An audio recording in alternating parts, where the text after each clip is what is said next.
Ada ke yang nak masuk dalam GROUP cikgu punya? Okay, batch pertama tolong tekan yang ni, batch pertama. Awak tekan saya.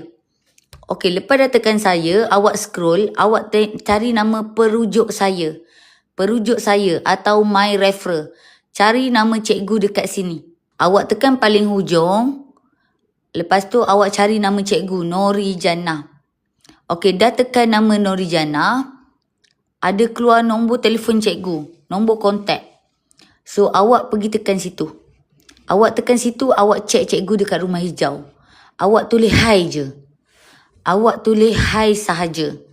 Okay, bila awak tulis hi, okay, automatik. Robot cikgu akan auto reply dekat awak. Robot cikgu akan hantar 9 video dan juga 2 group. 2 support. 2 support. 2 support. So, awak boleh masuk dua-dua ni, yang ada link keluar ni, ataupun awak nak masuk salah satu pun boleh. So, nanti kita jumpa dalam group. Okay?